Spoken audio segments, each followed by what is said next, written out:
In the summer of 1867, a traveling Methodist preacher named Reverend Thomas Whitmore arrived in the remote East Texas town of Millfield to conduct a revival meeting. What he discovered behind the walls of the old courthouse would haunt him for the rest of his life. 89 men had vanished without a trace over the course of 18 months, all last seen entering Judge Harrison Crawford's courtroom for sentencing. The official records listed them as transferred to state penitentiary, but no prison in Texas had any record of their arrival.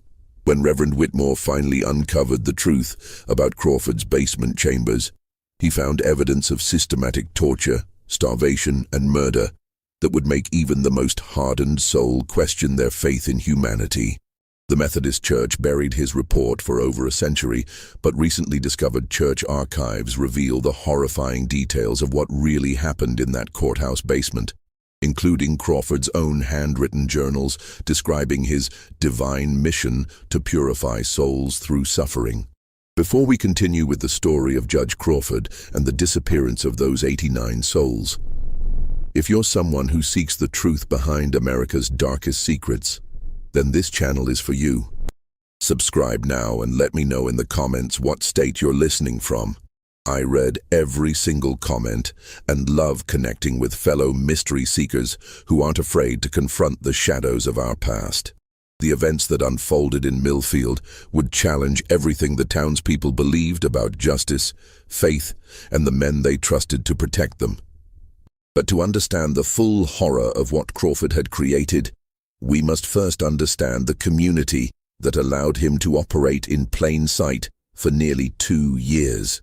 Millfield, Texas, was a town that time seemed to forget, even as it was being built. Nestled in the dense pine forests of East Texas, approximately 40 miles southeast of Marshall, it had emerged during the chaos of Reconstruction as a place where Confederate veterans could start over, far from the prying eyes of federal authorities.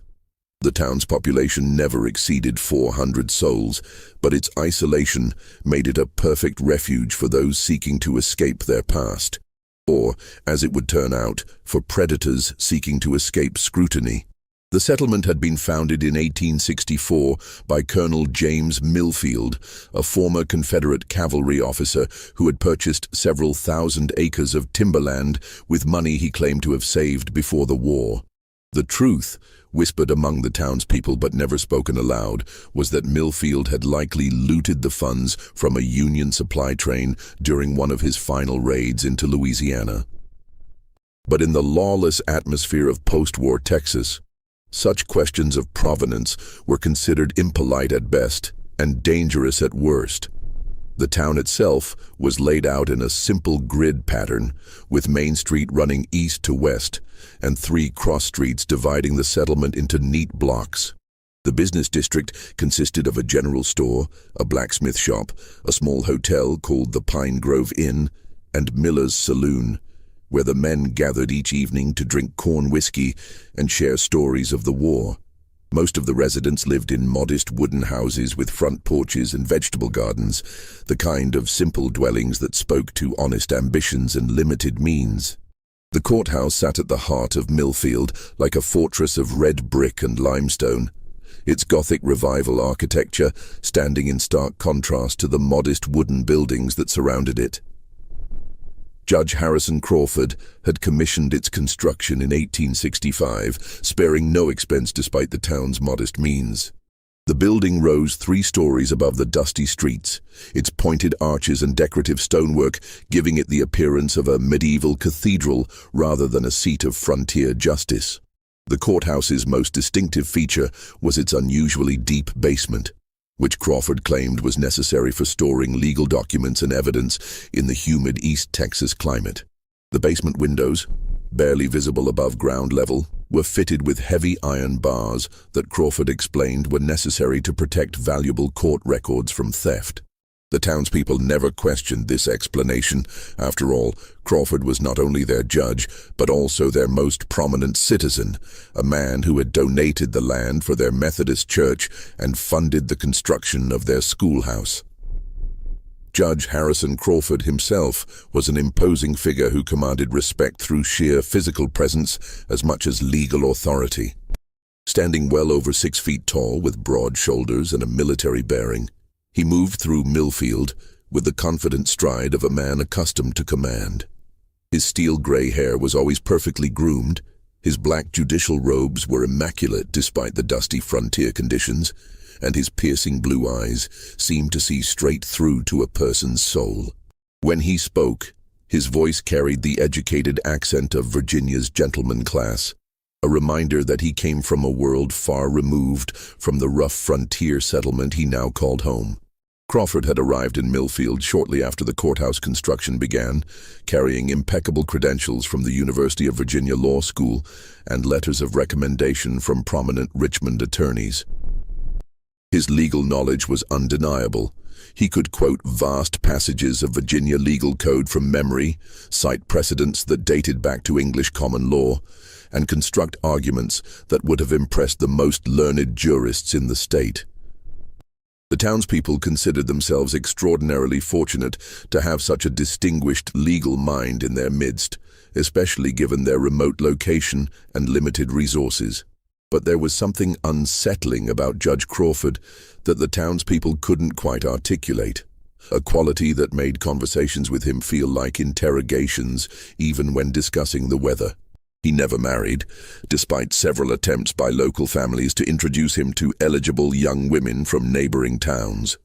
When asked about his bachelor status, he would smile tightly and explain that his devotion to the law left little time for domestic considerations. "Justice is a jealous mistress," he would say, "and she demands complete devotion from those who would serve her properly." Crawford kept no servants, maintaining his large two-story house entirely by himself, despite having the means to employ help. The house itself was as impressive as the courthouse, a Greek revival mansion with white columns and wraparound porches that seemed more suited to a Virginia plantation than an East Texas lumber town. Visitors to the house, rare though they were, noted its spotless condition and the extensive library that filled 2 entire rooms. The books ranged from legal texts to theological works, with a particular emphasis on texts dealing with divine justice, moral philosophy, and what Crawford called the purification of the human soul. Most peculiar of all was Crawford's insistence on handling all prisoner transfers to the state penitentiary personally, refusing the assistance of local law enforcement or federal marshals. This was highly unusual, as most frontier judges were eager to delegate such mundane responsibilities to others. But Crawford treated each transfer as a sacred duty, claiming that the condemned men deserved his personal attention during their final hours in the community. "The law is a sacred trust," he would explain to anyone who questioned his methods, "and I will not delegate my responsibilities to others who might lack the proper understanding of divine justice. These men have been placed in my care by God and the people of Texas, and I will see that they receive the treatment their souls require." The Methodist congregation, led by their circuit preacher who visited monthly, had grown accustomed to Crawford's irregular attendance at services. He would appear for Easter and Christmas, sitting alone in the front pew with a somber expression that suggested deep contemplation of spiritual matters. During these services, he would sing the hymns in a rich baritone voice and follow along with the scripture readings in his personal Bible, a massive leather-bound volume that he carried everywhere. But he never participated in the social gatherings that followed services, politely declining invitations to Sunday dinners and church socials. Some whispered that he was haunted by memories of the war, pointing to the fact that he never spoke of his Confederate service despite his obvious military bearing. Others suggested that he was simply a man who preferred solitude to company, a scholar who found more satisfaction in books than in human fellowship. The more charitable interpretation was that his dedication to justice required a kind of monastic discipline that left little room for ordinary pleasures. The town's other notable institution was the combination jail and courthouse basement, where Crawford held prisoners awaiting trial or sentencing. The jail portion was visible to the public, a modest holding area with 4 cells that could accommodate perhaps a dozen men at most. The cells were equipped with basic amenities: wooden bunks, chamber pots, and barred windows that provided adequate light and ventilation.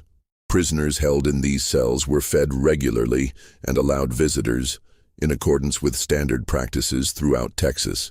But the basement extended far beyond what visitors could see, stretching deep into the earth beneath the courthouse in a network of chambers that Crawford had designed and supervised personally. He kept the basement locked at all times with multiple heavy-duty padlocks and reinforced iron bars, claiming it contained sensitive legal documents and evidence that required protection from the elements and potential thieves. Martha Kellerman, the courthouse cleaning woman, was one of the few people who had been granted access to portions of the basement during daylight hours. A widow in her 50s who had taken the cleaning job to support herself after her husband's death in the war, Martha was known throughout Millfield for her discretion and work ethic. Crawford trusted her with access to the upper levels of the basement, where she cleaned the document storage areas and evidence rooms under his careful supervision. Even these limited glimpses of the basement had left Martha with questions she was afraid to voice. The chambers she was allowed to clean were far more elaborate than necessary for simple storage, with stone walls that had been carefully mortared and floors that were surprisingly level and well constructed. The air in these rooms carried a strange mixture of odors, the expected mustiness of underground spaces combined with something sharper and more unpleasant that she couldn't identify. Crawford had explained that the basement's extensive construction was necessary due to the unstable soil conditions in East Texas, which required deep foundations and careful engineering to prevent collapse. He pointed to similar construction techniques used in Virginia cellars and wine cellars, demonstrating his knowledge of architecture and engineering that impressed Martha, even as it failed to entirely satisfy her curiosity. The pattern that would eventually claim 89 lives began in the bitter winter of 1866, though nobody noticed it at first. The transition was so gradual, so carefully orchestrated, that it seemed like nothing more than the natural evolution of a frontier justice system finally finding its rhythm.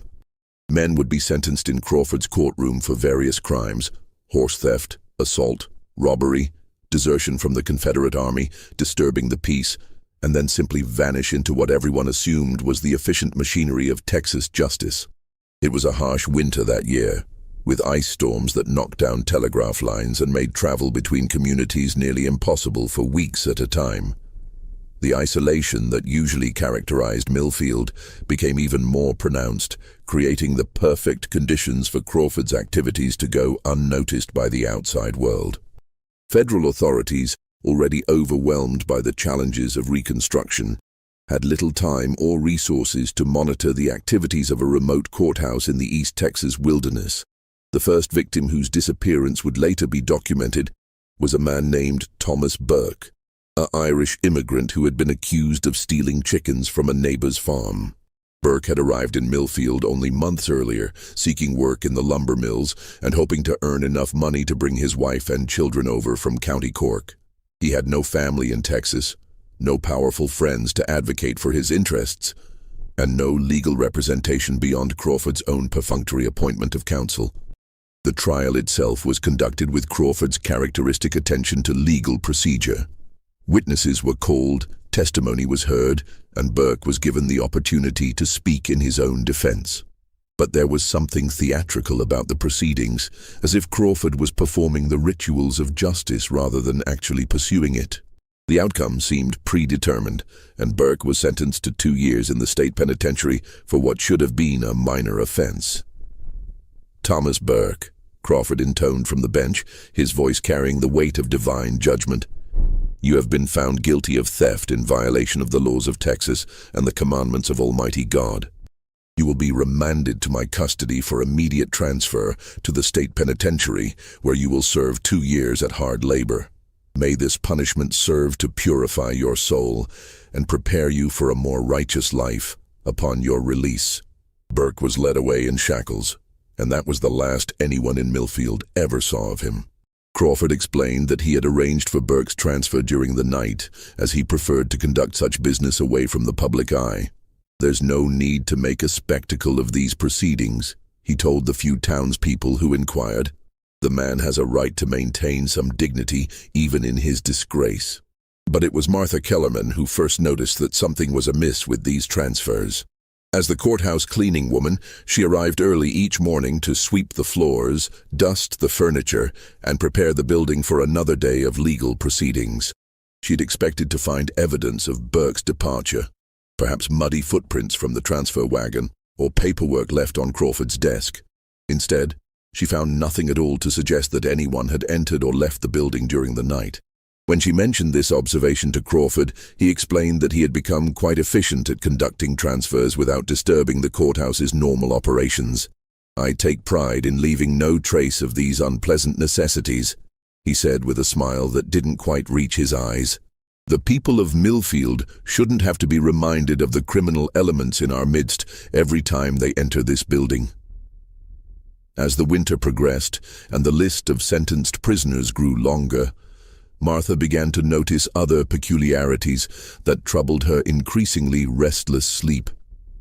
Crawford was working later and later into the night, his office windows glowing with lamplight well past midnight. She could see the light from her small cabin behind the courthouse, and she often found herself lying awake, wondering what legal business could possibly require such dedication during the dark hours before dawn. More disturbing still were the sounds that occasionally drifted through the courthouse's thick walls during these late-night sessions. Martha had cleaned buildings all her life, and she knew the difference between the normal settling of timber and stone and the sounds of human activity. What she heard from the courthouse basement during Crawford's midnight sessions sounded like voices, muffled conversations, occasional shouts, and sometimes what sounded disturbingly like sobbing or moaning. When Martha finally worked up the courage to ask Crawford about these sounds, his explanation was both plausible and somehow unsatisfying. "The acoustics in that basement are quite peculiar, Martha," he told her with his characteristic patient smile. "Sound carries in unexpected ways through those stone chambers.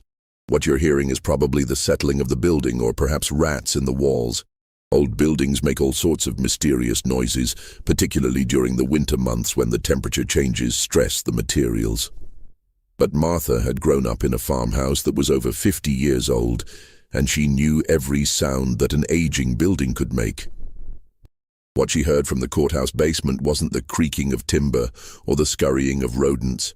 It was human voices, speaking in tones of desperation and fear that made her skin crawl with unnamed dread.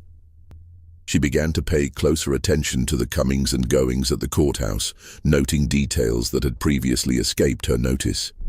Prisoners would enter Crawford's courtroom for sentencing, but they never seemed to leave through the front door. When she asked about this, Crawford explained that he preferred to conduct transfers through the basement entrance to avoid creating a spectacle for the townspeople. "These men have families, Martha, even if those families have disowned them for their crimes. There's no need to parade them through the streets like circus animals. I arrange for their transport through the basement entrance, where they can maintain some dignity in their final moments in our community." The explanation seemed reasonable enough, but Martha couldn't shake the feeling that something was fundamentally wrong with the picture Crawford was painting. She had never seen a prison transport wagon anywhere near the courthouse, despite Crawford's claims that transfers were happening regularly. The road behind the courthouse, where such a wagon would logically wait, showed no signs of heavy traffic or the distinctive wheel ruts that would be left by a loaded prison transport. Martha began to notice other details that seemed inconsistent with Crawford's explanations. The judge was ordering an unusual amount of supplies for the courthouse, far more than would be necessary for the few prisoners typically held overnight before transfer. His monthly orders from the general store included enormous quantities of food: hardtack, salt pork, beans, and cornmeal in amounts that could feed dozens of men for extended periods. When the store owner mentioned this to Martha, Crawford's explanation was that he was stockpiling supplies in case of severe weather that might delay transfers. Even more concerning were the medical supplies that Crawford ordered with increasing frequency: bandages, laudanum, surgical instruments, and other items that seemed excessive for treating the minor injuries that might occur during normal courthouse operations. When Martha questioned this, Crawford explained that he had taken on the responsibility of providing medical care for prisoners who arrived at his courthouse in poor condition. "Many of these men have been living rough before their arrest," he told her. "They arrive here suffering from malnutrition, untreated injuries, and various ailments that require attention before they can be safely transferred to the state penitentiary. I consider it my Christian duty to ensure that they receive proper medical care during their time in my custody." But it was the smells that occasionally wafted up from the basement that truly convinced Martha that something was seriously wrong. Having grown up on a farm, she was familiar with all the ordinary odors of life and death, the smell of slaughtered livestock, rotting vegetables, and human waste. But what she occasionally detected coming from the courthouse basement was something different and infinitely more disturbing. There was the metallic scent of blood, but not the fresh blood of a recent injury. This was the thick, cloying smell of blood that had been spilled in large quantities and allowed to congeal. There was also a sickly sweet odor of decay that reminded her of the time a cow had died in a remote pasture and hadn't been discovered for several days. Most disturbing of all was a sharp chemical smell that burned her nostrils and made her eyes water. The unmistakable odor of lime and lye, substances used for breaking down organic matter.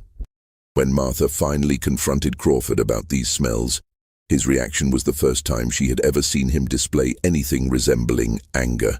His usual calm demeanor cracked for just a moment, revealing something cold and dangerous underneath. "Mrs. Kellerman," he said, his voice taking on a sharp edge that made her step backward instinctively, "I would strongly advise you to focus on your cleaning duties and leave the administration of justice to those qualified to handle such matters. The basement contains evidence from various criminal cases, including some rather unpleasant incidents involving livestock theft and property damage. What you're detecting is likely the odor of preserved animal remains and chemical preservatives used in evidence storage." The explanation was delivered with Crawford's usual authority, but there was something in his eyes that suggested he was no longer entirely convinced of his own ability to maintain his carefully constructed deception.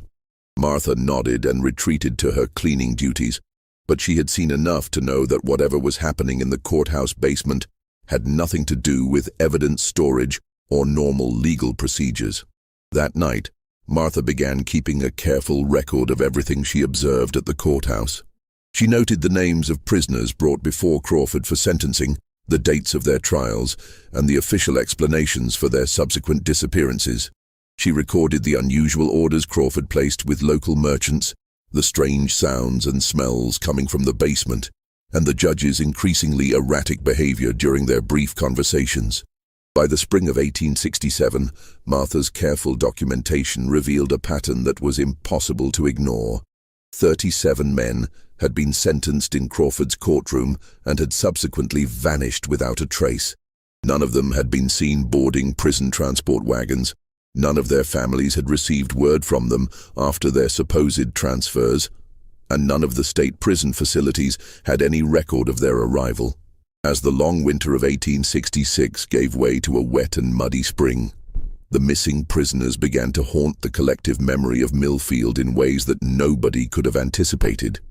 The disappearances had been gradual enough that no single incident raised immediate alarm, but the cumulative effect was beginning to create an atmosphere of unease that permeated every aspect of life in the small community. Wives and mothers began arriving at the courthouse with increasing frequency, seeking information about their husbands and sons who had vanished into Crawford's custody. These women came from throughout East Texas, some traveling for days through dangerous territory to reach Millfield and demand answers about their missing loved ones. They brought with them letters from state prison authorities confirming that no prisoner by their husband's or son's name had been received, despite Crawford's official documentation claiming that transfers had been completed. Sarah Morrison was perhaps the most persistent of these desperate women. A devout Methodist and the wife of Samuel Morrison, the church deacon who had been convicted of grain theft, Sarah refused to accept Crawford's explanations for her husband's disappearance. She was a woman of considerable intelligence and determination, having managed her family's small farm single-handedly during her husband's service in the Confederate Army. Her questions were pointed and well-informed, and her refusal to be intimidated by Crawford's judicial authority made her a natural leader for the other worried families. "Judge Crawford," Sarah said during one of her weekly visits to the courthouse, "I've traveled to Huntsville personally and spoken with the warden at the state penitentiary. They have no record of receiving my husband, despite your written documentation claiming he was transferred 3 months ago. I've also contacted the federal authorities responsible for prisoner transport, and they have no record of any transfers from this courthouse. Where is my husband?" Crawford's response to such challenges was always the same: patient explanations about bureaucratic inefficiency, lost paperwork, and the chaos that still plagued Texas government in the aftermath of war and Reconstruction. He spoke with the authority of a man who understood the complexities of the legal system far better than his questioners, and his explanations were delivered with such confidence that many people found them convincing despite their obvious inconsistencies. "Mrs. Morrison, I understand your distress and I sympathize with your situation. But you must understand that the state government is still recovering from the disruptions of the war. Records are being lost. Prisoners are being transferred between facilities without proper documentation, and communication between various institutions is unreliable at best. Your husband was lawfully convicted and sentenced, and he was transferred according to proper procedures. The fact that prison officials cannot immediately locate his records doesn't mean he has vanished. It simply means that the bureaucracy is overwhelmed and disorganized." But Sarah Morrison was not a woman who accepted convenient explanations when they contradicted obvious facts. She began conducting her own investigation, traveling throughout East Texas to interview families of other missing prisoners and compile evidence that challenged Crawford's official narrative. What she discovered was a pattern of disappearances that extended far beyond her husband's case. Thomas Burke, the Irish immigrant who had been the first to vanish, had promised to write to his wife in County Cork as soon as he was settled in prison. The letters never came, and Burke's wife had begun writing to Texas authorities seeking information about her husband's fate. Her letters had been forwarded to Crawford, who responded with vague assurances that her husband was serving his sentence and that communication would be restored once administrative problems were resolved. Jacob Mueller, a German farmer who had been convicted of assault after a dispute with his neighbor, had similarly failed to contact his family after his supposed transfer to the state penitentiary. Mueller was known throughout his community as a man who wrote to his relatives in Germany every month without fail. His sudden silence was completely out of character and deeply troubling to those who knew him. Perhaps most disturbing was the case of Benjamin Hawkins, a young man from a prominent East Texas family who had been convicted of horse theft. Hawkins' father was a successful merchant with connections throughout the region, and he had hired attorneys to trace his son's fate after the supposed transfer to state prison. The attorney's investigation had revealed that no prisoner transport had left Millfield on the date specified in Crawford's transfer documentation, and no such transport had arrived at any Texas prison facility during the relevant time period. As Sarah Morrison compiled these cases and many others, a disturbing picture began to emerge. Crawford was documenting prisoner transfers that had never occurred, claiming to follow legal procedures that left no actual evidence of their implementation. The missing men represented every level of East Texas society, from poor immigrants like Thomas Burke to the sons of wealthy families like Benjamin Hawkins. The only thing they had in common was that they had all disappeared after being sentenced in Crawford's courtroom. Sarah's investigation also revealed troubling details about Crawford's personal behavior that had previously been dismissed as mere eccentricity. Several townspeople reported seeing lights in the courthouse basement at all hours of the night, often accompanied by sounds that suggested intensive activity of some kind. The local blacksmith mentioned that Crawford had ordered an unusual number of metal implements, chains, locks, bars, and other hardware that seemed excessive for normal courthouse security. Perhaps most significantly, Sarah discovered that Crawford had been purchasing enormous quantities of lime and lye from merchants throughout the region, always paying in cash and refusing to explain the intended use of these chemicals. Lime and lye were common enough substances on the frontier, used for everything from construction to soap making, but the quantities Crawford was ordering suggested industrial-scale applications that made no sense for a courthouse operation. When Sarah confronted Crawford with this evidence, his response revealed the first cracks in the calm facade he had maintained for so long. His usual patient explanations became shorter and more defensive, and his eyes took on a hardness that hadn't been there before. "Mrs. Morrison, I'm beginning to find your persistent questioning both inappropriate and disrespectful. I am a duly appointed judge, carrying out my responsibilities according to Texas law. If you have concerns about legal procedures, you're welcome to file a complaint with the state authorities. But I will not tolerate continued harassment in my own courthouse." The threat was delivered with cold precision, and Sarah realized for the first time that Crawford was not simply an incompetent bureaucrat, but potentially something much more dangerous.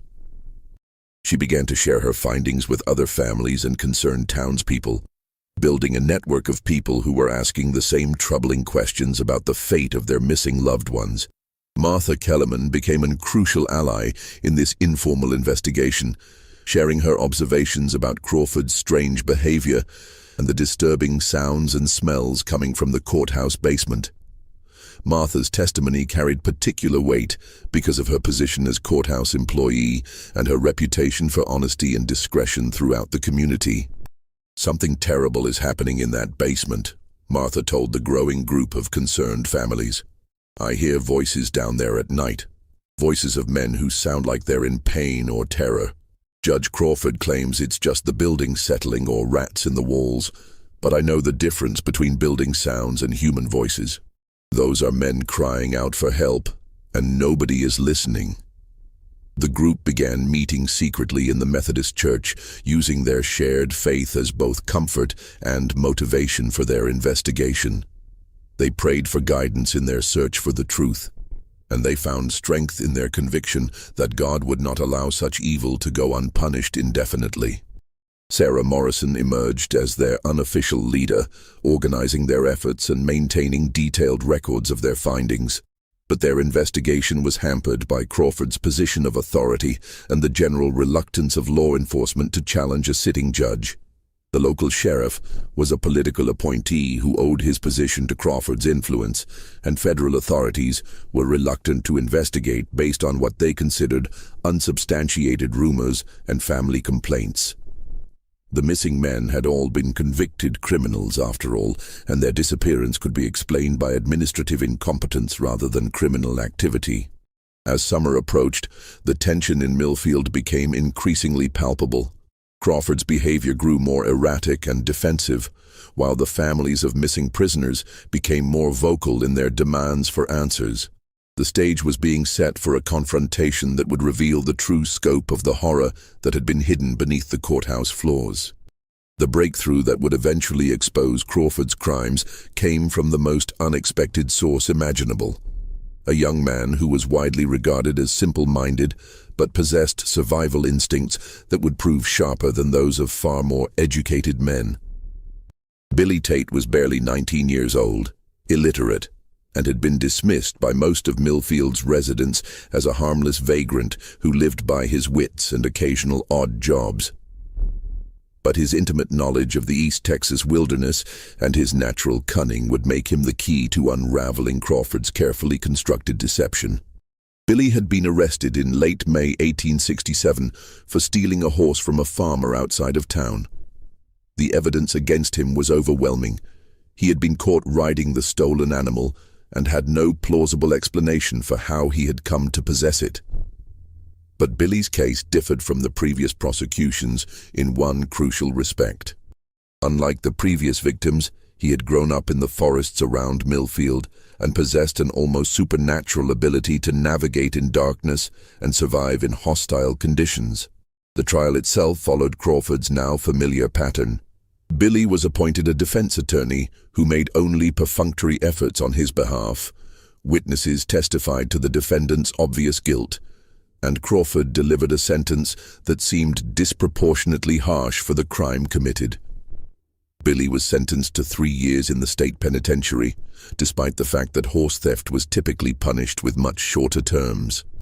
William Tate, Crawford intoned from the bench, his voice carrying its usual tone of divine judgment. You have been found guilty of horse theft, a crime that strikes at the very foundation of civilized society. Your actions demonstrate a fundamental disrespect for the property rights of honest citizens and the moral order that binds our community together. You will be remanded to my custody for immediate transfer to the state penitentiary, where you will serve 3 years at hard labor. May this punishment serve to correct your wayward nature and restore you to the path of righteousness. But unlike the previous victims, Billy Tate was not led quietly away to accept his fate. His experience living rough in the East Texas wilderness had taught him to trust his instincts about danger, and everything about Crawford's courthouse triggered his deepest survival instincts. When the bailiff approached to escort him to the holding cells, Billy's entire body tensed with the alertness of a wild animal sensing a predator. Billy was initially held in the regular jail cells that were visible to the public, sharing space with 2 other men who were awaiting trial for minor offenses. During his 3 days in these cells, he had the opportunity to observe Crawford's routine and study the layout of the courthouse building. What he noticed immediately was that Crawford spent an extraordinary amount of time in the basement areas that were supposedly used only for storage, often working there late into the night with sounds of activity that seemed inconsistent with document filing or evidence cataloging. More significantly, Billy noticed that Crawford seemed to be preparing for something special. The judge ordered additional supplies from the general store, including rope, metal restraints, and medical equipment that seemed excessive for a simple prisoner transfer. Crawford also spent considerable time studying Billy specifically, watching him with an intensity that went far beyond normal judicial interest in a convicted criminal.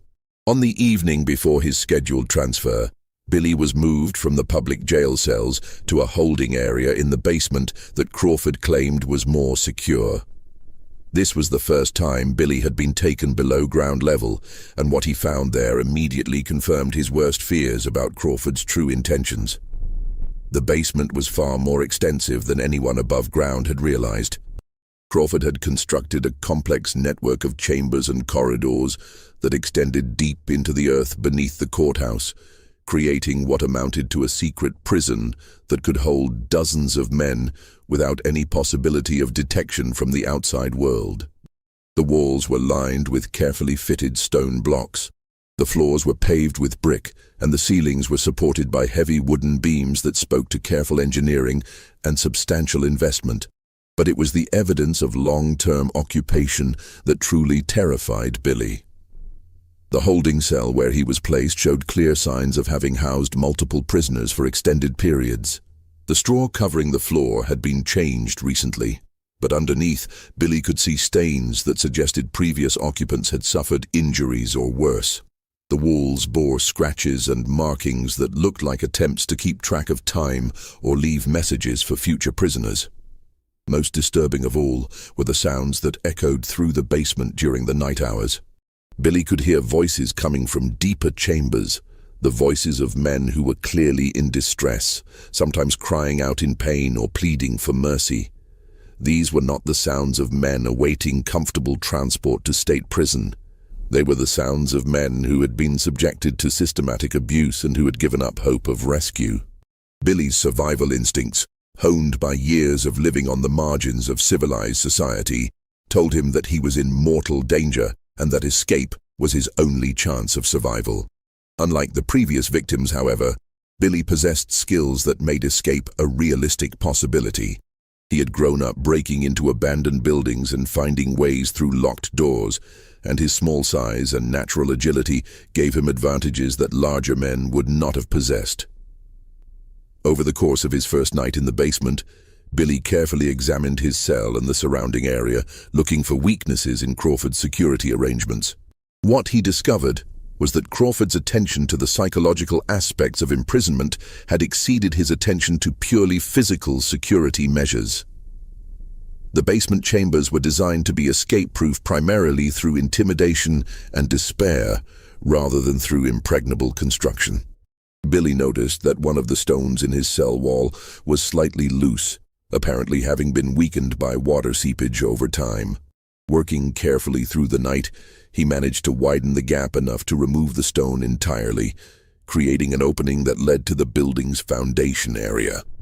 From there, he could access a drainage tunnel that Crawford had apparently overlooked during his security preparations.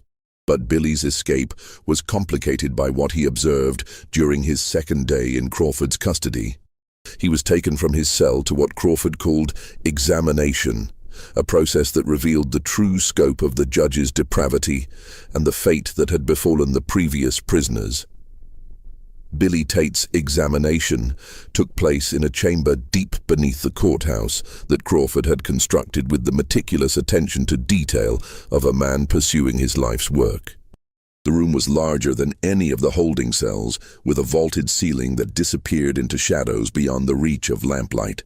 The walls were lined with the same carefully fitted stone blocks that characterized the rest of the basement, but these stones showed stains and discoloration that spoke to activities far removed from normal judicial proceedings. Crawford had transformed himself for these sessions, exchanging his judicial robes for a simple black cassock that gave him the appearance of a medieval monk or inquisitor. His demeanor was completely different from the calm, professional manner he displayed in his public courtroom. Here, in the depths of his secret chambers, he radiated an intensity that was both terrifying and somehow religious in its fervor. "William Tate," Crawford began, his voice echoing off the stone walls with unnatural resonance. "You stand before the throne of true justice, where the superficial laws of men give way to the eternal laws of divine righteousness. The proceedings upstairs were necessary theater, performed for the benefit of those who lack the spiritual insight to understand the true nature of justice. But here, in these sacred chambers, we will undertake the real work of purifying your soul." The chamber contained devices that seemed to have been inspired by medieval Inquisition chambers, but crafted with the precision of a man who understood both engineering and human anatomy.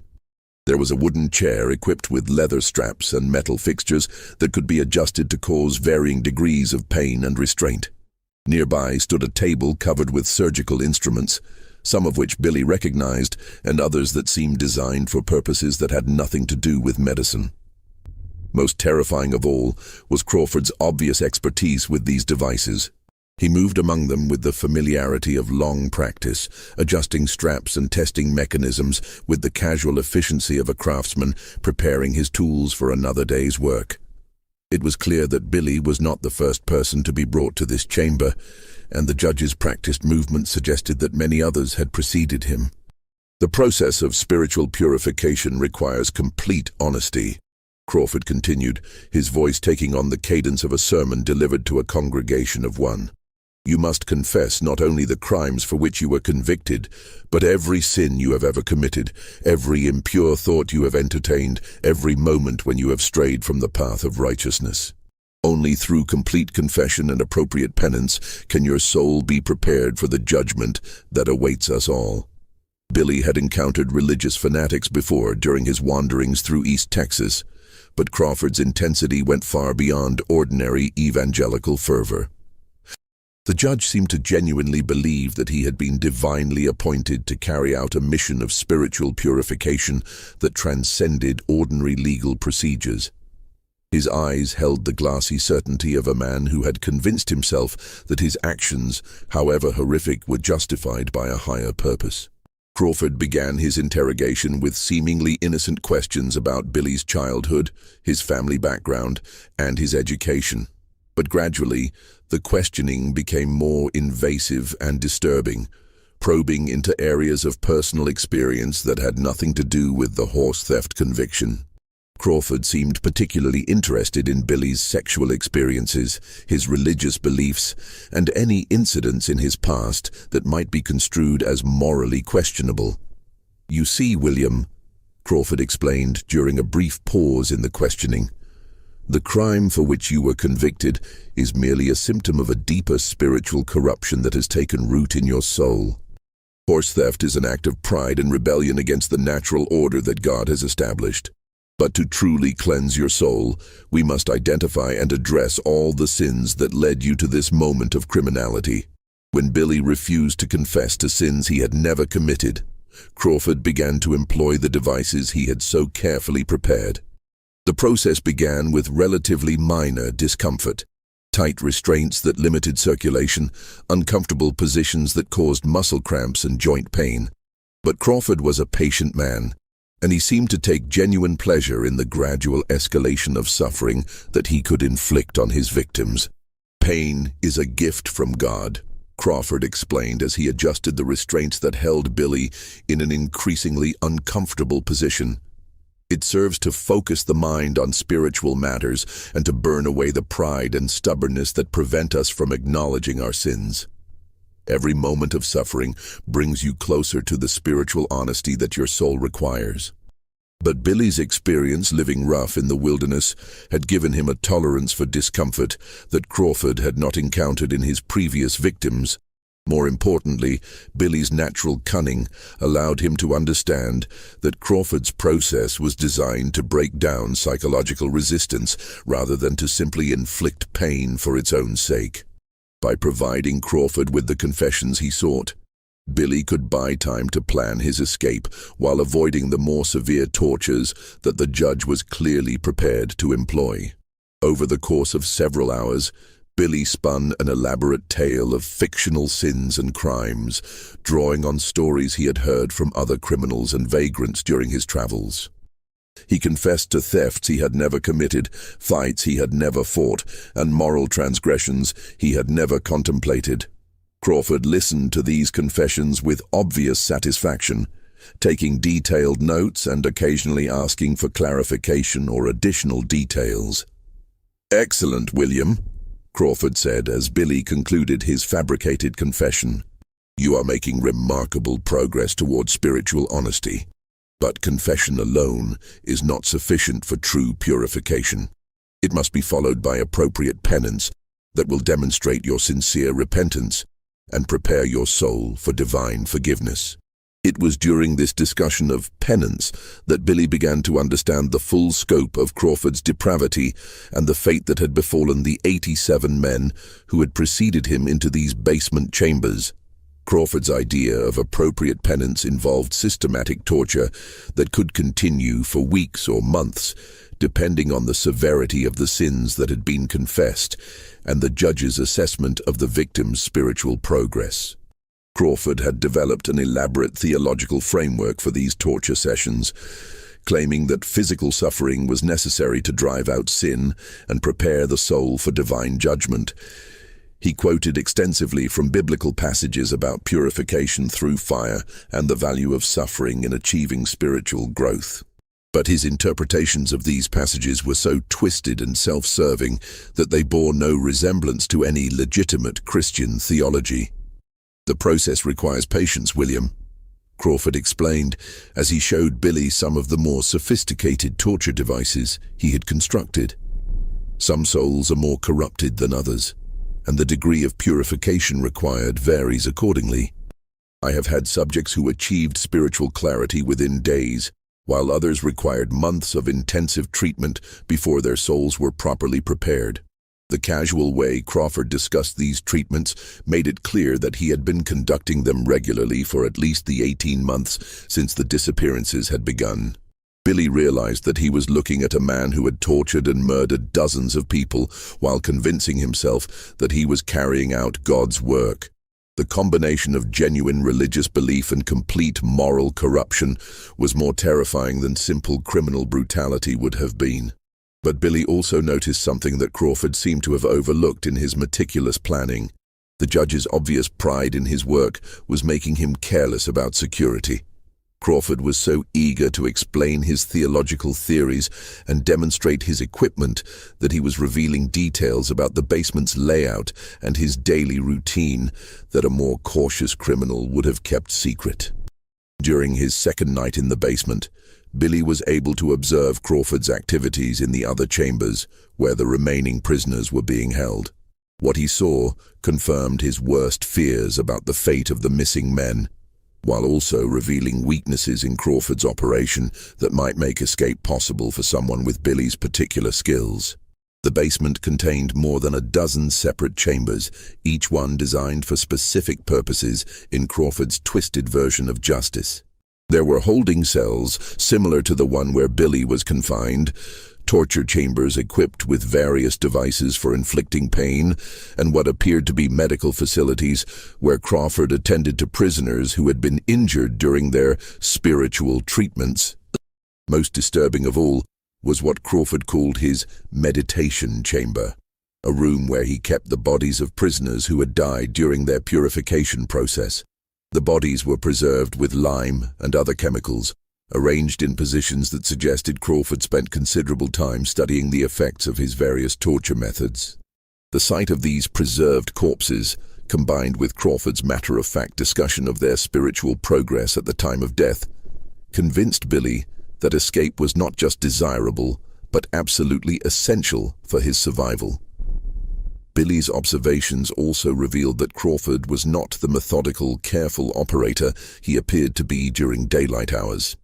The judge's nighttime activities were characterized by increasing desperation and loss of control, suggesting that the psychological pressure of maintaining his deception was beginning to affect his mental stability. Crawford talked to himself constantly during these sessions, engaging in rambling theological discussions with imaginary opponents and frequently contradicting his own previous statements about proper procedure. Most significantly, Billy noticed that Crawford had been drinking heavily during his nighttime sessions, consuming substantial quantities of wine while conducting his spiritual examinations. The alcohol seemed to make Crawford more talkative and less attentive to security details, creating opportunities for a sufficiently cunning prisoner to exploit his captor's decreasing vigilance. On his third night in Crawford's custody, Billy finally put his escape plan into action. He had been working steadily on the loose stone in his cell wall, widening the opening enough to squeeze through into the building's foundation area.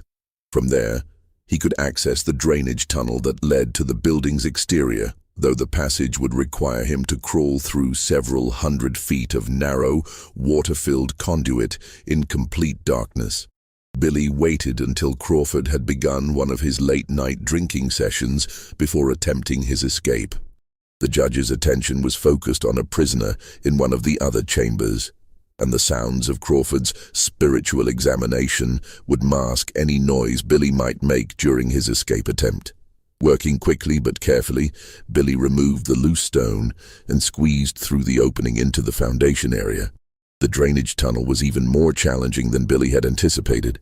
The passage was barely wide enough for his shoulders, and the standing water reached almost to his chest in some sections. The air was stale and difficult to breathe, and the complete darkness made navigation extremely difficult, even for someone with Billy's experience in confined spaces. But his determination to escape Crawford's basement chambers overcame all physical obstacles, and after what seemed like hours of crawling through the narrow tunnel, he finally emerged into the open air behind the courthouse. Billy's first instinct was to run as far and as fast as possible from Millfield and Crawford's reach. But his experience in the basement had revealed horrors that he knew must be exposed, regardless of the personal risk involved. Billy had seen the faces of men who were still alive in Crawford's chambers, men whose families were searching for them, and who deserved rescue if such a thing was still possible.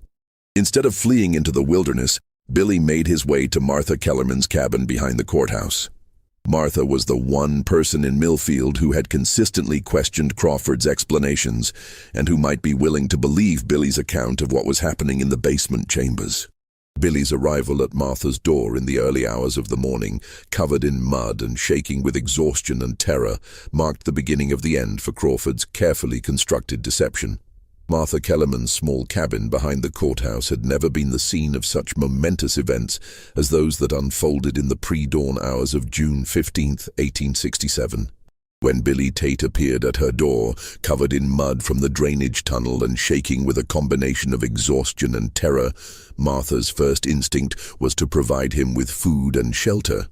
But as Billy began to relate his experiences in Crawford's basement chambers, Martha realized that she was hearing testimony that would change everything the people of Millfield believed about their community and their respected judge. Billy's account was delivered in a breathless rush of words, interrupted by moments when his emotions overwhelmed his ability to speak. But despite his obvious distress, his story was remarkably detailed and consistent, filled with specific observations that could only have come from someone who had actually witnessed the horrors he described. Martha listened with growing horror as Billy described the elaborate network of chambers beneath the courthouse, the torture devices Crawford had constructed, and the systematic abuse that had been inflicted on dozens of prisoners over the course of 18 months. "Mrs. Kellerman, you got to believe me," Billy pleaded, his voice hoarse from his ordeal in the drainage tunnel. "There's men down there who are still alive, men who've been missing for months. Judge Crawford's got them chained up in cells, and he's been torturing them every night. He thinks he's doing God's work, purifying their souls or some such madness. But what he's really doing is murder, plain and simple." Martha had suspected for months that something was seriously wrong with Crawford's operation, but Billy's testimony revealed a scope of depravity that exceeded her worst fears. The sounds and smells she had noticed coming from the basement suddenly made horrible sense, and Crawford's strange behavior took on a sinister significance that she had not previously understood. But Martha was also a practical woman who understood that Billy's word alone would not be sufficient to convince the townspeople or the authorities that their respected judge was a mass murderer. Crawford's position of authority and his reputation for legal expertise would make it easy for him to dismiss Billy's account as the desperate lie of an escaped criminal seeking revenge against the judge who had sentenced him. "Billy, what you're telling me is so terrible that people won't want to believe it," Martha said carefully. "Judge Crawford has been respected in this community for years. We need more than just your word to convince people that he's been committing these crimes. Is there any way to prove what you're saying?" Billy's response revealed that his time in Crawford's basement had provided him with detailed knowledge of the layout and contents of the secret chambers, knowledge that could be used to verify his claims if they could somehow gain access to the basement. He described the locations of specific torture devices, the arrangement of the holding cells, and, most importantly, the identities of prisoners he had seen who were still alive in Crawford's custody. "Samuel Morrison is down there," Billy told Martha, referring to the Methodist deacon whose wife Sarah had been leading the investigation into the missing prisoners. "I seen him with my own eyes, though he's so thin and weak I barely recognized him. And there's others too, men whose names I heard called during the night when Crawford was working on them. If we can get people down into that basement, they'll see I'm telling the truth." Martha realized that Billy's information provided the key to exposing Crawford's crimes, but she also understood that any attempt to investigate the basement would be extremely dangerous. Crawford was clearly a desperate man who had already committed dozens of murders to protect his secret, and he would not hesitate to kill anyone who threatened to expose him. But Martha also knew that she could not ignore Billy's testimony, regardless of the personal risk involved. Too many families were searching for missing loved ones, and too many men were suffering in Crawford's chambers for her to remain silent. She decided to contact Sarah Morrison and the other families who had been investigating the disappearances, trusting that their combined courage and determination would be sufficient to confront Crawford and rescue the surviving prisoners. Martha sent Billy to hide in the woods outside town, while she made contact with Sarah Morrison and the other concerned families. By mid-morning, a group of nearly 20 people had gathered at the Methodist church to hear Billy's testimony and plan their response to Crawford's crimes. The group included not only the families of missing prisoners, but also several prominent townspeople who had been growing increasingly suspicious of Crawford's explanations for the disappearances. Sarah Morrison took charge of the group with the natural authority of a woman who had been fighting for answers for months. After hearing Billy's detailed account of the basement chambers and the systematic torture being conducted there, she organized the townspeople into a delegation that would demand immediate access to the courthouse basement to verify Billy's claims. "We've been asking questions and accepting excuses for too long," Sarah announced to the assembled group. "If what Billy is telling us is true, then our husbands and sons are being tortured and murdered while we stand around waiting for official responses to our inquiries. It's time to take action, regardless of the consequences." The delegation that marched to the courthouse that afternoon included Sarah Morrison, Martha Kellerman, and 18 other townspeople armed with lanterns, axes, and grim determination to discover the truth about the missing prisoners. They arrived at the courthouse to find Crawford in his office, apparently conducting normal business as if nothing unusual had occurred the previous night. Crawford's initial response to the delegation's demands was to rely on his familiar combination of legal authority and patient condescension. He expressed concern about Billy Tate's escape and suggested that the young man's wild stories were the product of guilt and desperation rather than actual observation. "I understand your concerns," Crawford told the assembled townspeople. "But you must realize that William Tate is a convicted criminal who has every reason to fabricate stories that would discredit the legal system that sentenced him." The boy is clearly disturbed, and his tales of underground chambers and torture devices are obvious fantasies designed to generate sympathy and deflect responsibility for his crimes. But the townspeople were no longer willing to accept Crawford's explanations without verification. Sarah Morrison stepped forward as the group's spokesperson, her voice carrying the authority of righteous anger and months of frustrated investigation. "Judge Crawford, we're not here to debate the credibility of Billy Tate's testimony. We're here to demand immediate access to the courthouse basement so that we can verify or disprove his claims for ourselves. If he's lying, then you have nothing to fear from allowing us to examine the areas he described. But if he's telling the truth, then there are men down there who need our help immediately." Crawford's response revealed the first cracks in the calm facade he had maintained for nearly 2 years. His usual measured delivery became sharp and defensive, and his eyes took on a hardness that suggested he was no longer entirely convinced of his ability to maintain his deception through words alone. "I will not allow a mob of hysterical townspeople to ransack official courthouse facilities based on the ravings of an escaped criminal," Crawford declared, his voice rising in both volume and intensity. "The basement contains sensitive legal documents and evidence that could be damaged or destroyed by unauthorized access. If you have legitimate concerns about courthouse operations, you're welcome to file complaints with the appropriate state authorities." But the townspeople had moved beyond the point where official procedures and legal technicalities could satisfy their demands for immediate action. They had heard Billy's detailed testimony, they had observed Crawford's increasingly erratic behavior, and they had endured months of unconvincing explanations for the disappearance of their loved ones. The time for patience and legal niceties had passed. "Judge Crawford," Sarah Morrison said with cold determination, "you can either unlock those basement doors voluntarily, or we will break them down. The choice is yours, but we are going into that basement today, one way or another." Crawford's response was swift and violent, revealing the desperation and instability that had been hidden beneath his judicial robes for months. He disappeared into his office and emerged moments later with a shotgun, his face twisted with rage and something that might have been genuine fear. "You will not enter this building," Crawford snarled, his voice barely recognizable as belonging to the same man who had delivered measured legal opinions from the bench for nearly 2 years. "I am the law in this community, and I will maintain order by whatever means necessary. These proceedings are none of your concern, and I will not tolerate interference with official courthouse business." The standoff that followed lasted for several hours, with the townspeople maintaining their position outside the courthouse, while Crawford barricaded himself inside with his weapon. As the afternoon wore on, and word of the confrontation spread throughout Millfield, more residents joined the crowd outside the courthouse, creating a situation that Crawford could not hope to control through intimidation alone. But it was the sounds coming from the basement that finally convinced even the most skeptical townspeople that Billy Tate's testimony was accurate.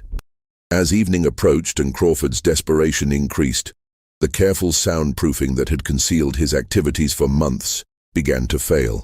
The assembled crowd could hear voices crying out from beneath their feet, voices of men who were clearly in distress and who were calling for help in terms that left no doubt about their circumstances. The sounds from the basement confirmed Billy's account so completely that even Crawford's most loyal supporters could no longer maintain their faith in his innocence. The crowd's mood shifted from suspicious determination to outright anger as the reality of what had been happening beneath their courthouse became undeniably clear. It was at this moment that Reverend Thomas Whitmore arrived in Millfield for his scheduled revival meeting. The Methodist preacher had been traveling the circuit for 15 years, and he had encountered his share of frontier violence and human depravity. But nothing in his experience had prepared him for the scene that greeted him as he approached the courthouse in the gathering dusk of that June evening. Whitmore found nearly 50 townspeople gathered outside the courthouse, their faces illuminated by torchlight and marked with the kind of grim determination that comes only when ordinary people are confronted with extraordinary evil. The sounds coming from the courthouse basement had convinced everyone present that a terrible crime was being perpetrated literally beneath their feet, and their patience with legal procedures and official explanations had finally been exhausted. "Brothers and sisters," Whitmore announced, taking charge of the situation with the natural authority of a man accustomed to providing moral leadership during times of crisis, "we cannot allow fear of legal consequences to prevent us from acting in accordance with God's will. If there are men suffering in that basement, then we have a Christian duty to help them, regardless of Judge Crawford's objections or threats." Using axes and crowbars borrowed from the local blacksmith, the townspeople breached the reinforced basement doors that Crawford had installed to protect his secret chambers. The first thing that hit them was the overwhelming stench, a nauseating combination of human waste, decay, medical chemicals, and the unmistakable odor of lime that had been used in unsuccessful attempts to mask the smell of death. Several people were immediately overcome by nausea and had to retreat to the fresh air outside, but those who remained pressed forward into the basement chambers with their lanterns held high and their hearts filled with dread at what they might discover. What they found in Crawford's basement exceeded even Billy Tate's horrifying descriptions. The judge had constructed an elaborate underground complex that stretched far beneath the courthouse, a network of chambers and corridors that had been designed with the meticulous attention to detail of a man pursuing his life's work. The walls were lined with carefully fitted stone blocks, the floors were paved with brick that could be easily cleaned, and the ceilings were supported by heavy wooden beams that spoke to both engineering expertise and substantial financial investment. But it was the evidence of systematic torture and murder that truly revealed the scope of Crawford's depravity. The main torture chamber contained devices that seemed to have been inspired by medieval Inquisition chambers, but constructed with modern engineering principles and a detailed understanding of human anatomy. There were restraining devices designed to hold victims in positions that would maximize their suffering, surgical instruments that had been used for purposes that had nothing to do with medicine, and elaborate contraptions for inflicting precisely calibrated amounts of pain. The holding cells were even more horrifying than the torture chamber. Crawford had constructed more than a dozen separate chambers for containing prisoners during his extended purification processes, each one equipped with chains, restraints, and primitive sanitation facilities that spoke to long-term occupation. The straw that covered the floors had been changed regularly, but underneath the townspeople could see stains and discoloration that told the story of months of human suffering. But it was the discovery of the living prisoners that truly broke the hearts of the townspeople who had come searching for their missing loved ones. 37 men were still alive in Crawford's chambers, though many of them were barely recognizable as the healthy individuals who had disappeared from Millfield over the previous 18 months. Samuel Morrison was among the survivors, though he was so emaciated and traumatized that his wife Sarah collapsed when she first saw him.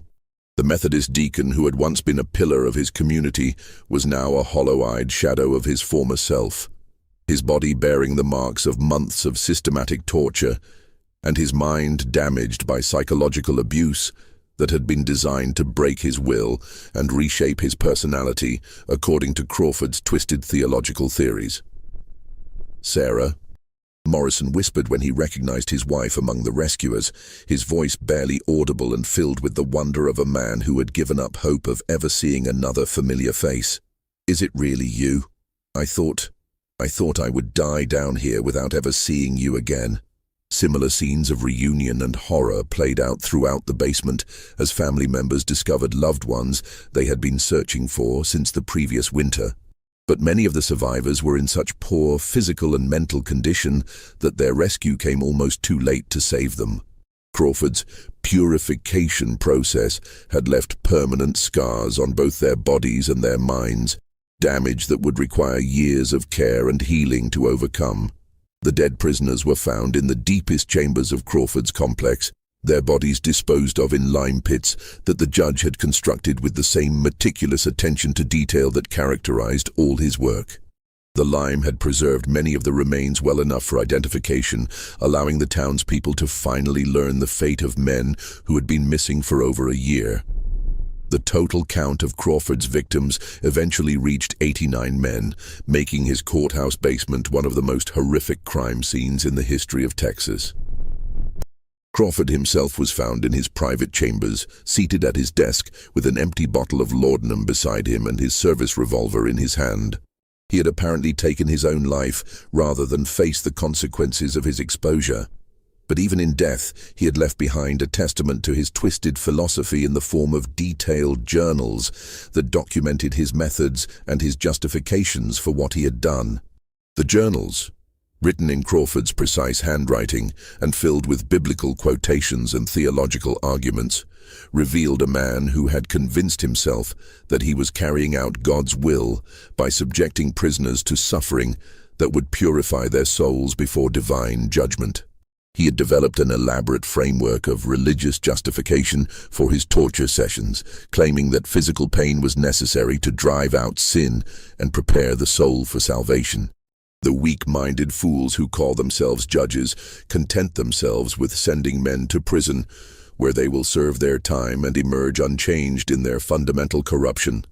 Crawford had written in one particularly chilling passage, "But I have been chosen to carry out true justice, to purify souls through suffering and prepare them for the judgment that awaits us all. The pain I inflict is not cruelty, but mercy, not punishment, but salvation." The discovery of Crawford's journals provided a window into the mind of a man who had used religious conviction to justify the most appalling crimes, transforming his courthouse basement into a chamber of horrors that surpassed anything in the medieval dungeons that had inspired his methods. The aftermath of the courthouse basement discovery sent shockwaves throughout East Texas and beyond, creating ripples that would be felt for generations in the community that had unknowingly harbored one of the most prolific serial killers in American history. The immediate task of caring for the 37 surviving prisoners required resources that the small town of Millfield simply did not possess, forcing the residents to reach out for help to larger communities and government authorities who had previously shown little interest in their remote settlement. Dr. Elizabeth Hartwell, a physician from Marshall who had studied in Philadelphia before moving to Texas, arrived in Millfield within days of the discovery to assess the medical needs of Crawford's survivors. Her examination revealed the full scope of the physical damage that had been inflicted on the prisoners during their months or years in captivity. Many of the men suffered from malnutrition so severe that it had caused permanent damage to their organs and nervous systems. Others bore the scars of Crawford's torture devices, including broken bones that had healed improperly, nerve damage from prolonged restraint, and infections that had been left untreated for weeks or months. But it was the psychological damage that proved most difficult to address. Crawford's purification process had been designed not just to inflict physical pain, but to break down the fundamental sense of self that allowed his victims to maintain their sanity during their ordeal. Many of the survivors exhibited symptoms that Dr. Hartwell had never encountered before. A combination of extreme anxiety, periodic catatonia, and a peculiar form of religious mania that seemed to echo Crawford's own twisted theology. Samuel Morrison's recovery became a case study in the long-term effects of Crawford's methods. The Methodist deacon, who had once been known for his cheerful disposition and community leadership, was now a broken man who spoke in whispers and flinched at sudden movements. His wife Sarah devoted herself to his care with the same determination she had brought to investigating his disappearance, but it took months before Samuel could tolerate being in enclosed spaces or hearing raised voices without experiencing panic attacks. "He talks about purification constantly," Sarah confided to Reverend Whitmore during one of the minister's extended stays in Millfield. Judge Crawford convinced him that the torture was necessary for his spiritual salvation, and even now, even after everything we've shown him about Crawford's madness, part of him still believes it. It's as if that monster reached into Samuel's soul and twisted everything good and decent into something dark and frightening. The other survivors faced similar challenges in readjusting to normal life after their experiences in Crawford's basement chambers. Some, like Billy Tate's cellmate Jacob Mueller, eventually recovered enough to resume productive lives, though they carried physical and emotional scars that would never fully heal. Others, particularly those who had been held the longest, never fully recovered their mental stability and required permanent care from family members or charitable institutions. The community of Millfield itself struggled to come to terms with the knowledge that they had unknowingly supported and respected a mass murderer for nearly 2 years. Many residents felt guilty about their failure to recognize Crawford's true nature, while others questioned their own judgment and ability to trust authority figures in the future. The courthouse building became a source of shame and horror that nobody in the community could bear to use for official purposes, and it was eventually abandoned and left to decay as a monument to the evil that had been concealed within its walls. Reverend Thomas Whitmore spent weeks in Millfield, providing spiritual counseling to the survivors and their families, while also documenting the full scope of Crawford's crimes for his report to the Methodist Church hierarchy. His investigation revealed details about Crawford's background that explained how he had been able to operate undetected for so long, while also raising disturbing questions about the authenticity of his credentials and the truth about his past. The University of Virginia Law School, when contacted by federal investigators, confirmed that they had no record of anyone named Harrison Crawford graduating from their institution during the time period indicated on his credentials.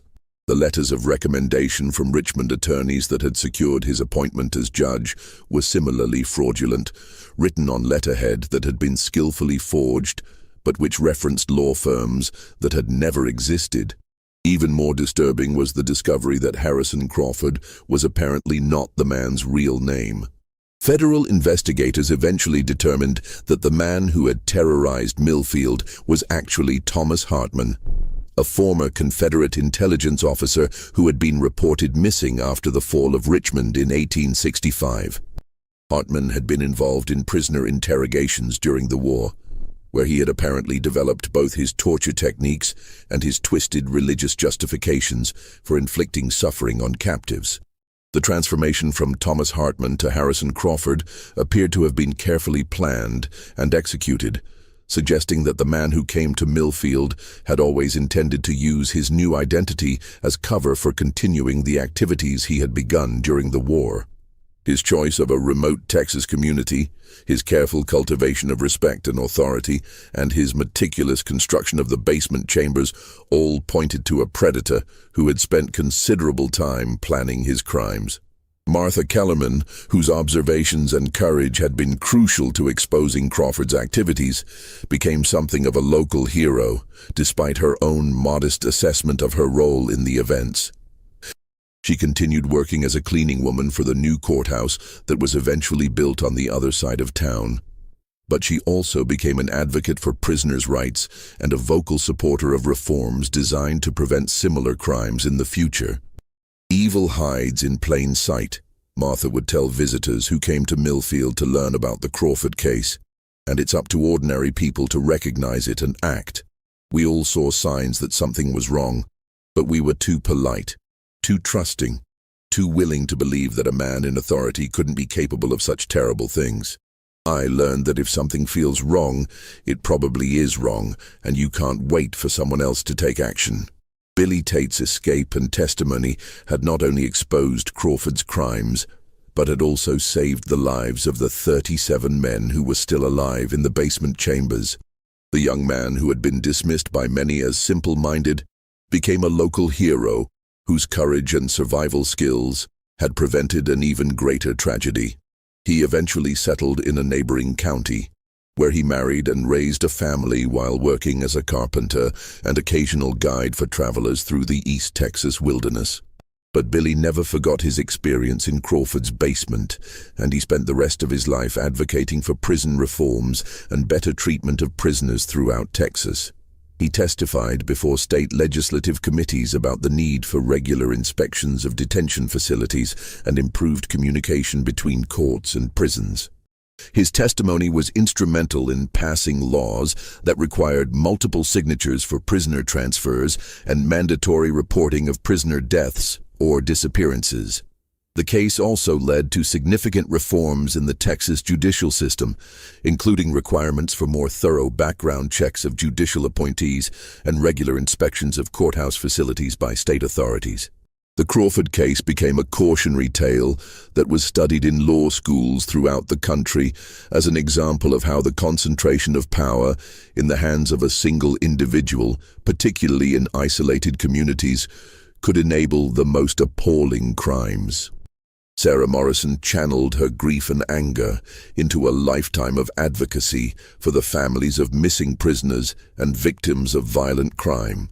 She and Samuel, despite his ongoing struggles with the psychological effects of his captivity, established a foundation that provided assistance to families searching for missing loved ones and support for survivors of prolonged captivity or torture.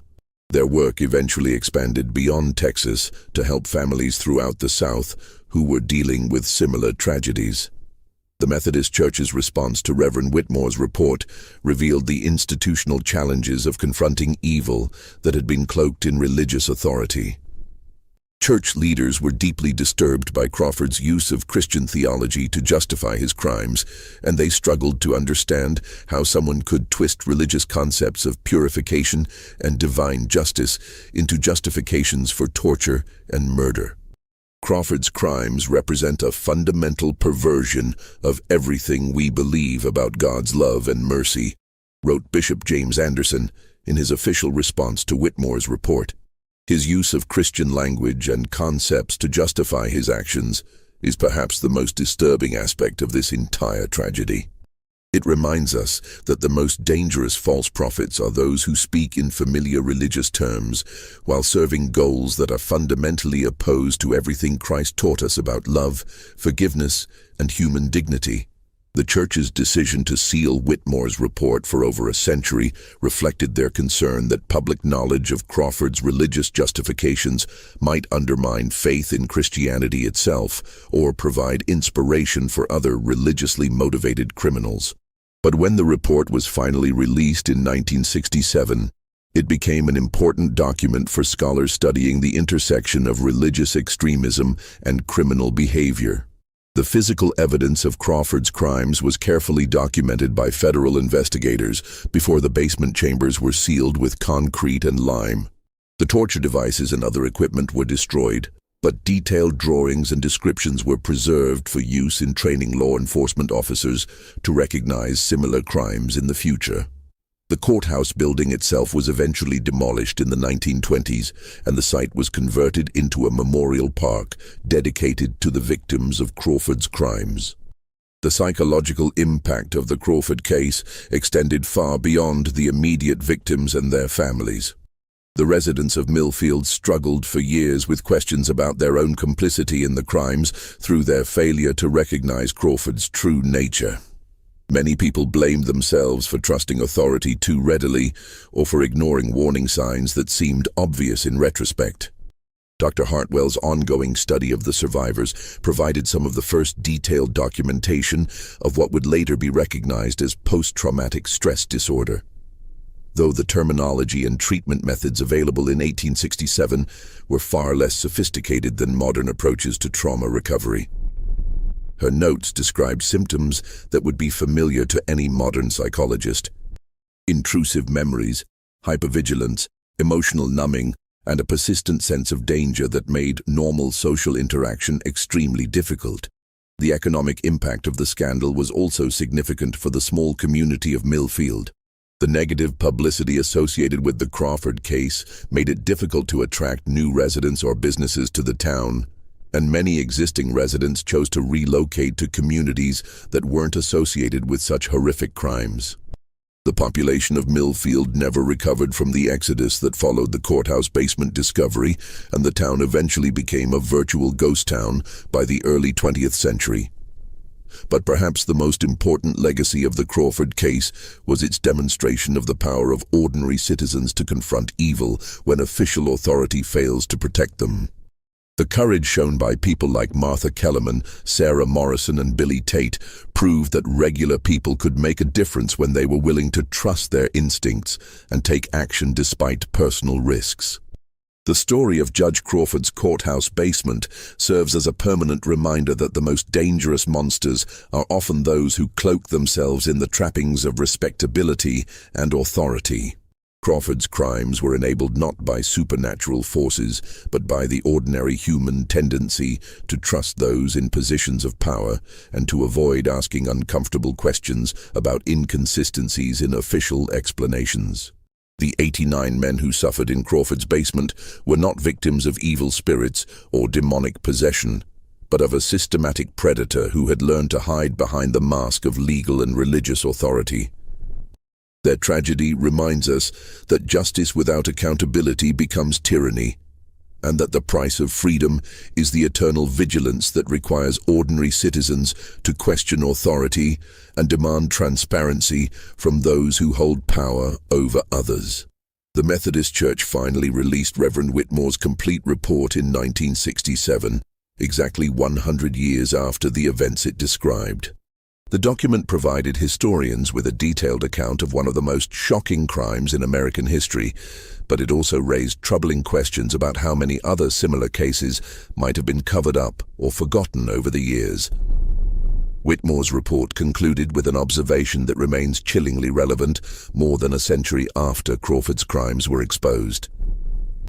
The capacity for evil lies not in supernatural forces, but in the human heart, and it is only through constant vigilance and moral courage that we can hope to prevent such horrors from occurring again. Judge Crawford's victims were not destroyed by demons or devils, but by the systematic cruelty of a man who had convinced himself that his actions were justified by divine authority. Their suffering reminds us that the most dangerous criminals are often those who believe most fervently in their own righteousness. The Reverend's words proved prophetic as historians and criminologists began to study the Crawford case in the context of other religiously motivated crimes throughout American history. The pattern of authority figures using religious justification for criminal behavior appeared repeatedly in cases ranging from the Salem witch trials to various cult-related murders that would plague the country in later decades. Modern forensic experts who examined the surviving evidence from Crawford's basement chambers were struck by the sophisticated psychological manipulation techniques he had employed. Dr. Michael Harrison, a forensic psychologist who studied the case in the 1970s, noted that Crawford's methods bore striking similarities to those used by modern cult leaders and authoritarian regimes to break down individual resistance and reshape personality according to the manipulator's desires. Crawford understood that physical torture alone was not sufficient to achieve his goals. Dr. Harrison wrote in his analysis of the case, "His real innovation was the integration of psychological manipulation with religious authority to create a system that convinced victims to participate in their own destruction. Many of the survivors reported that they had begun to believe, at least partially, in Crawford's theological justifications for their suffering. This suggests a level of psychological sophistication that was remarkable for its time and terrifying in its implications. The surviving fragments of Crawford's personal journals, preserved despite his attempts to destroy them before his suicide, revealed the gradual evolution of his criminal methodology over the months he spent in Millfield.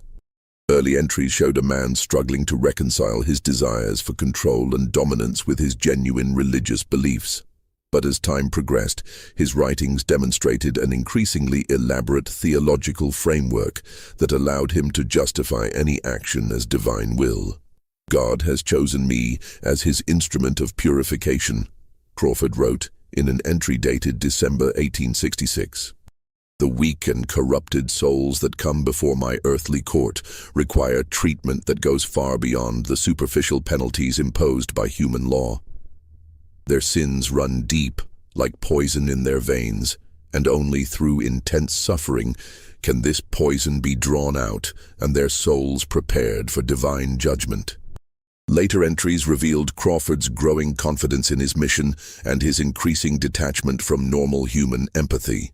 He began to view his victims not as fellow human beings, but as subjects in a divine experiment that he had been specially chosen to conduct.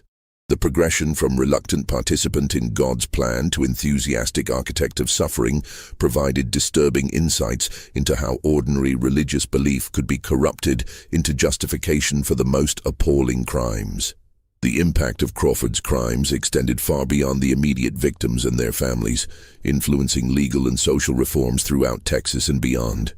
The case became a rallying cry for prison reform advocates who used Crawford's methods as examples of what could happen when prisoners were held in secret without adequate oversight or protection. The reforms that followed included mandatory inspections of detention facilities, requirements for multiple witnesses to prisoner transfers, and improved communication systems between courts and prisons.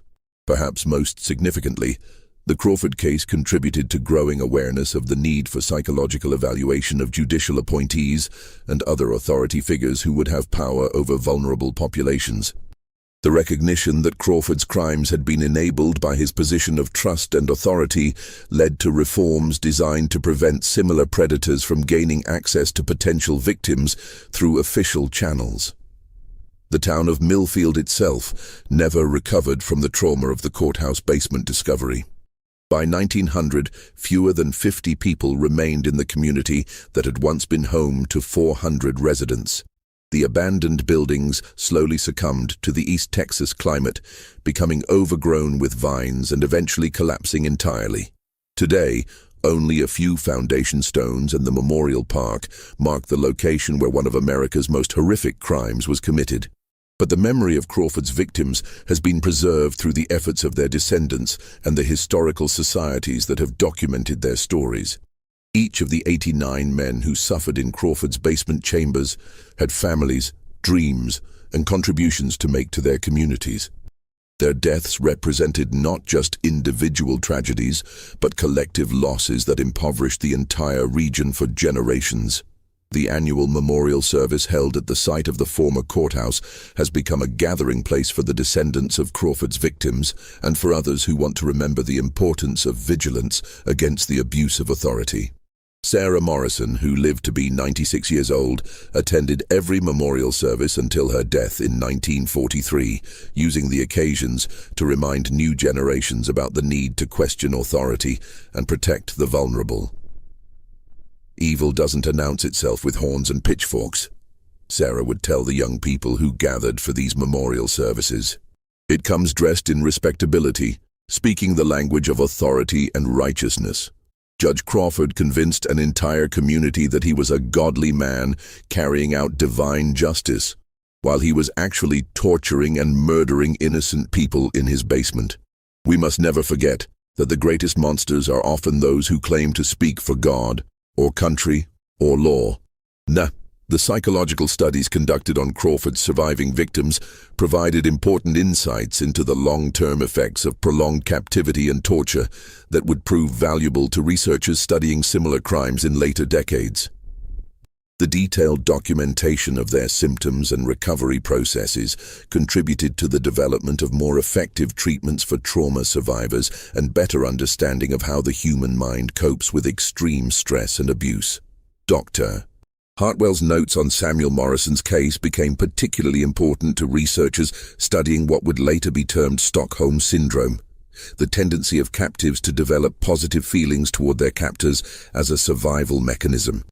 Morrison's persistent belief that his torture had been spiritually beneficial, despite overwhelming evidence of Crawford's criminal insanity, demonstrated how powerful psychological manipulation could override rational thought, even in intelligent, well-educated individuals.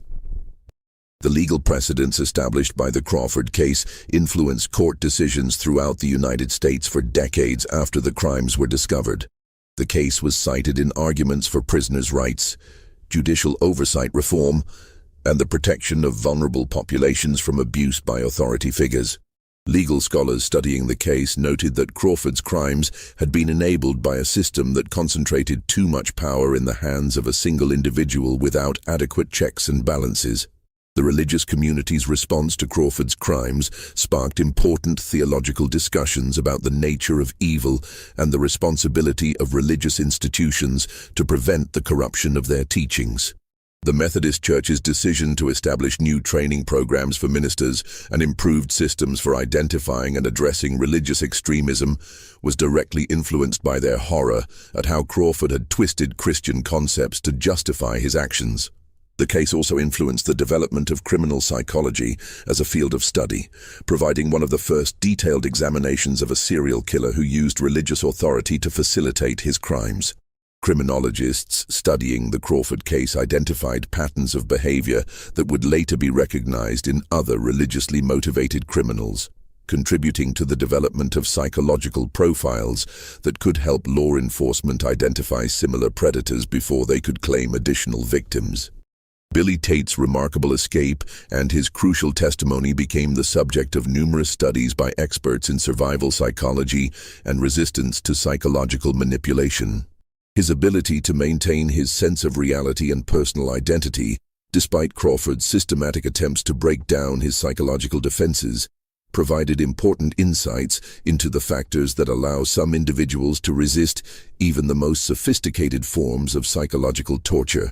The courage shown by ordinary citizens like Martha Kellerman and Sarah Morrison in confronting an authority figure they suspected of criminal behavior became a model for civic engagement and social responsibility that was studied in schools throughout Texas for generations. Their willingness to risk personal safety and social ostracism to protect others demonstrated the power of individual conscience to triumph over institutional authority when that authority had been corrupted.